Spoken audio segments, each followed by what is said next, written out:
నమస్కారం. గీర్వాణ Bharati YouTube channel ప్రేక్షకులకు స్వాగతం. In all his works, in a very simple language, he presented the force of Advaita in a very effective manner. Every syllable in his writings has mystic effect over his readers. A few citations from his Prakarana Granthas help in understanding his comprehensive outlook towards world and worldly behavior of individuals. Among certain concepts presented here, the first one is the need and place of a guru in human life. Drushtanto naiva drushtah tribhuvana jathare sadguror jnanadatuh sparshaschet tatra kalpyah sanayati yadaho swarnatamasmasaram न स्पर्शत्वं तथापि श्रितचरणयुगे सद्गुरुः स्वीयशिष्ये स्वीयं साम्यं विधत्ते भवति निरुपमः तेन वा लौकिकोऽपि. This is taken from the Satashloki text of Adi Shankara. This is the first shloka of that particular work. As mentioned there, Shankara emphasizes on the necessity of a guru in human life, and he speaks in praise of the greatness of a guru, saying that there is nothing equal to guru to illustrate in this world. Even if one wants to say that the guru is like a Sparshavedi stone, such stone turns only an iron piece into gold and cannot make the iron another Sparshavedi. Whereas a guru makes his disciple to be equal to his own self just for falling upon his feet with devotion. The next concept is self-realization makes human life divine. This concept is taken from Anatma Shri Vigarhanam of Adi Shankara. Dhaturlokah sadhito va tatah kim Vishnurlokah vichito va tatah kim शंभोर्लोकः शासितो वा ततः किं येन स्वात्मा नैव साक्षात् कृतो भूत्. According to Shankara, self-realization is greater than attaining even the respective abodes of the Trinity, Dhata, the creator, Vishnu, the protector, and the Shambhu, the destroyer. So, according to him, self-realization makes human life divine. The next concept is the fulfilled one. Tyaktva gruhe rati madhogati hetu bhutam atmechaya upanishadardharasam pibantah vitaspruhah vishaya bhoga pade viraktah dhanyascharanti vijaneshu virakta sangaha. This shloka is taken from Dhanyastaka of Shankara. As mentioned here, one who considers it as mean to have all narrow limitations, like showing interest in selfish possessions and being detached to all worldly objects. He relishes the nectareous teachings of Upanishads for the purpose of attaining the self, and it is the really fulfilled state, and he is the one who is really fulfilled. Next one is Maya, the mystic principle, which is one of the most important concepts of Advaita Vedanta. This shloka is taken from Maya Panchakam, very interesting one. As mentioned here, Shrutisata Nigamanta Sodhakanapi Aha Dhanadi Nidarshanena Sadyah Kalushayati Chatushpadadya Bhinnan Aghatita Ghatana Pateyasi Maya. Maya is such an influencing element with capability of doing undo things, and it makes even the highly learned scholars not different than quadruplets just by pulling them into the greed of money and other worldly objects. The next concept is about the doctrine of Advaita in nutshell. Brahma Satyam Jagan Mithya Jivo Brahmaiva Naparah Anena Vedyam Satchastram Iti Vedanta Dindimaha. This shloka is taken from Brahmajnanavali Mala. This shloka says, it can be announced beating on the drums that the only truth is Brahman. The world is false. The individual self is none else than the Brahman. By attaining this essential knowledge through one's own experience, one can see the universal consciousness in all and cannot do harm to anyone else. Once this doctrine is understood, who is our own and who else is a foe? So, for a treatment of equality of the entire world, Advaita should be practiced. Next concept is the course of activity to be followed to be an Advaitin or to become an Advaitin. This shloka is taken from the Upadesha Panchakam of Sri Shankara.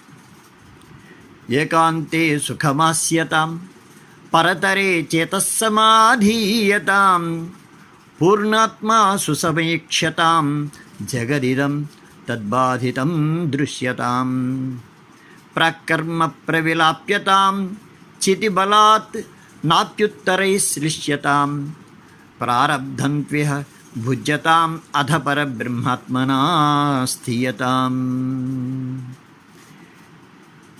The following activities should be practiced in an ascending order.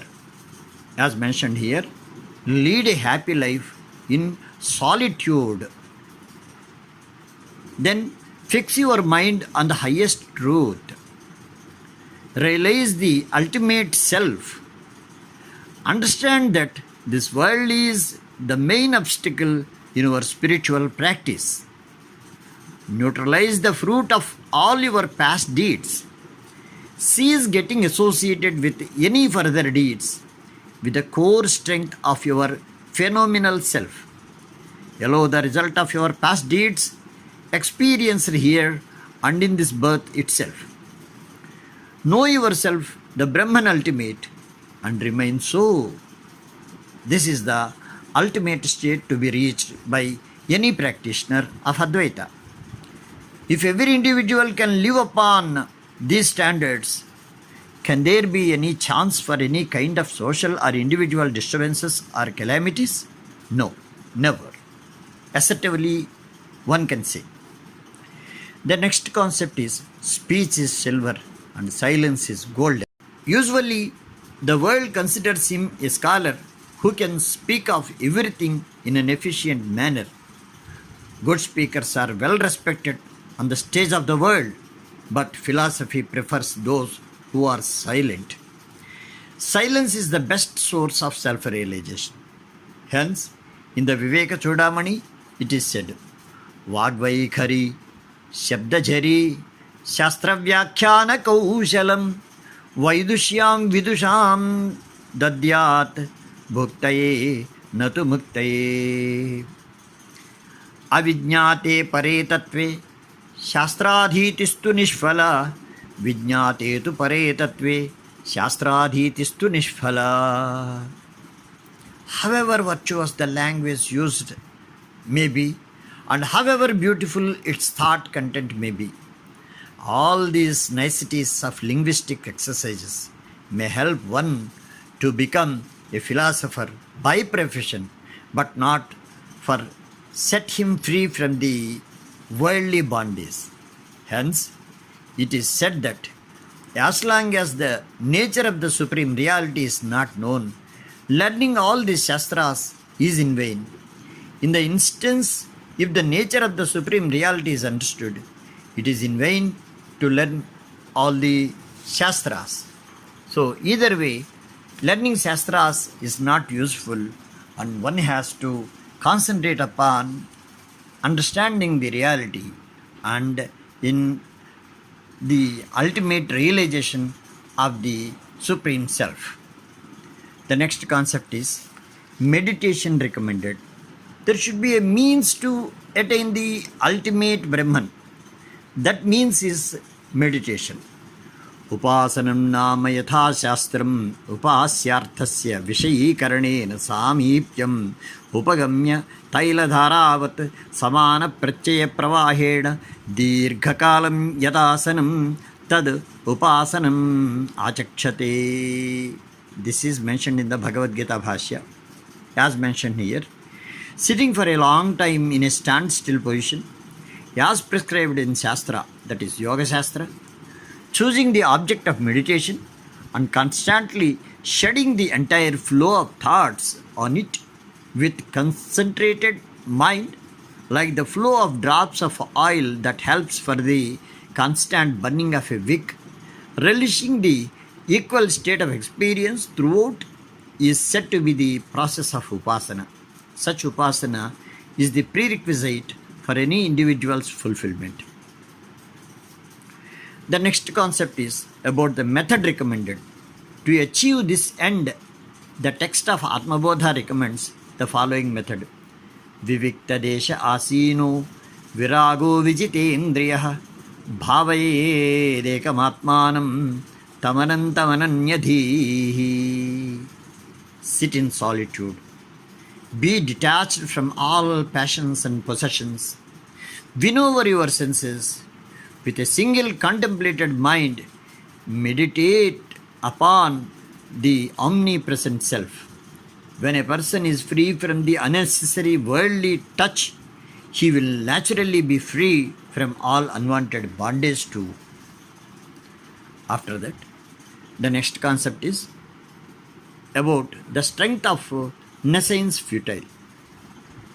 The strength of nescience and the strength of the truth are the two types of strengths. The first one seems to be strength and not a strength at all. It is merely phenomenal. The latter strength is the real strength. It is the strength essential. Avidyajam hi viryam vinashi. Vidyaya avidyayaha badhyatvat. Natu vidyayaha badhako asti. Iti vidyat ajamam amritam viryam. The strength attained from nescience is negative and ruining. The true knowledge always bars it. The strength acquired through the true knowledge is immortal. It enlivens one in all and all in one.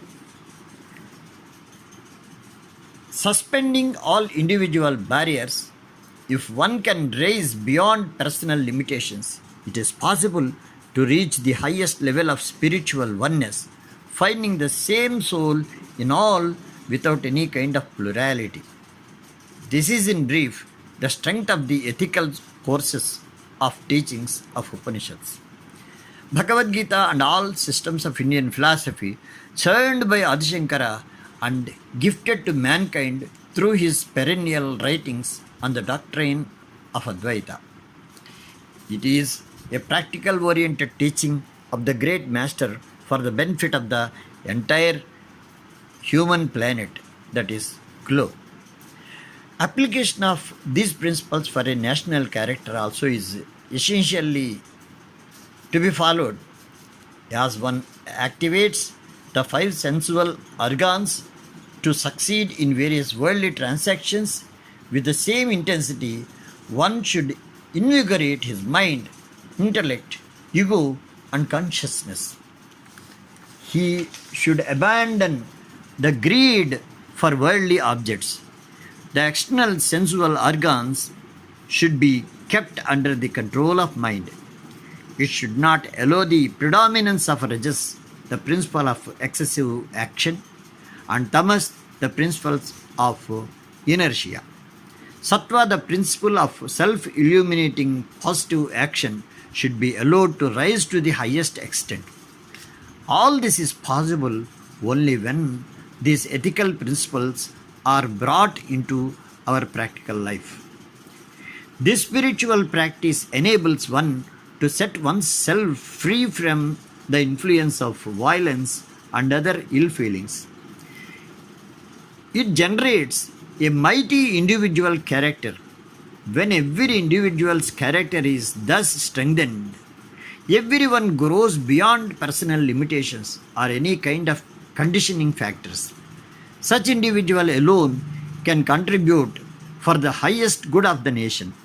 Thus, the sagacious views of sages and spiritual matters make it possible to elevate the ethical base of an individual's ideal character with a national outlook for the national and global welfare. ఈ video మీకు నచ్చినట్లయితే like చేయండి, share చేయండి. మీ విలువైన అభిప్రాయాల్ని comment రూపంలో మాకు తెలియచేయండి. ఇలాంటి మరిన్ని వీడియోస్ కోసం మా ఛానల్ని సబ్స్క్రైబ్ చేసుకోండి. ధన్యవాదములు.